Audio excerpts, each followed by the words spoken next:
সমিতির আয়ের জন্য 10 টাকা নেই না, সমিতির 5 টাকাও নেই না, শুধু একটা টাকা উঠাই আমরা পাহারাদারের জন্য একটা টাকা উঠাই, সেই টাকাটাও আমরা দোকানদারেরা ঠিক মতো দেই না।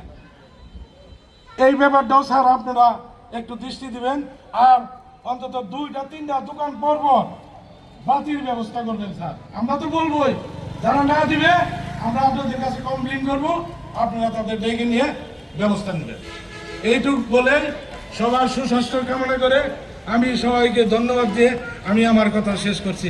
আসসালামু আলাইকুম।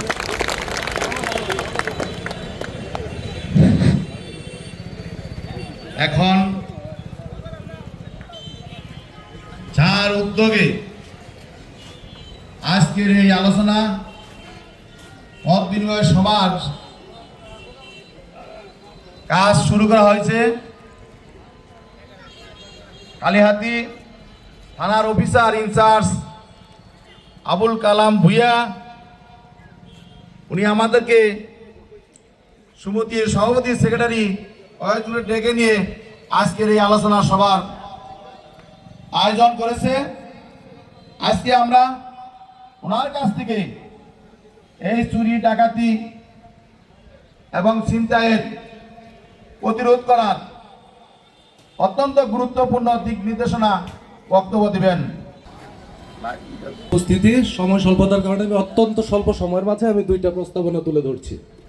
1 নম্বর হলো, আমি দক্ষিণ ব্যাদ্রবা ব্যবসায়িক বণিক সমিতির অংশ, আমি সেখানে কার্যকরী সভাপতি হিসাবে আছি।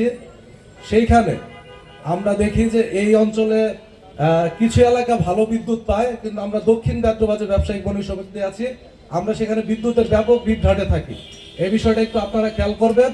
পাশাপাশি আমরা যাদেরকে নাইট গার্ড হিসেবে রাখি পৌরসভার ভিতরে, যদি আমরা মাদার সংগঠন আমাদের এই বাস স্ট্যান্ডটাকে খেয়াল করি, কিন্তু আঞ্চলিক ভিত্তিক আমাদের কিন্তু অনেকগুলো সমিতি আছে, সেখানে সিকিউরিটি গার্ডেরও ব্যবস্থা আছে, কিন্তু দেখা যায় এই সিকিউরিটি গার্ডগুলো ট্রেন না।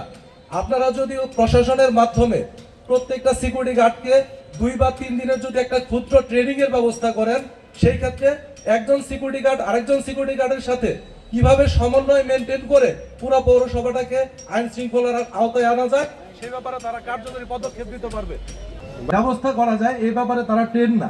আপনারা যদি প্রশাসনের মাধ্যমে তাদের সবাইকে সমন্বয় করে একে অপরের সাথে কিভাবে যোগাযোগ মেনটেন করে পৌরসভার আইন শৃঙ্খলা আরেকটু ডেভেলপ করা যায়, এই ব্যাপারে তারা কার্যকরী পদক্ষেপ নিতে পারবে।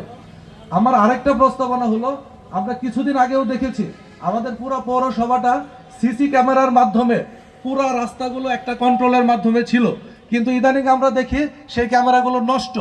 আমি আমার দোকানে ক্যামেরা লাগাইছি, চোর যখন যায় সে আমার দোকানটাকে ফলো করে, কোথায় কোথায় ক্যামেরা আছে সে সেটাকে অ্যাভয়েড করে তার চুরিটা মেনটেন করে। কিন্তু তার যে গাড়িটা যাচ্ছে সেই গাড়িটা যদি জায়গায় জায়গায় সরকারিভাবে সিসি ক্যামেরার ব্যবস্থা থাকে, সেই ক্যামেরার মাধ্যমে যদি তার গাড়ির নাম্বারটা মেনটেন করা যায়, আমার বিশ্বাস খুব দ্রুত সময়ের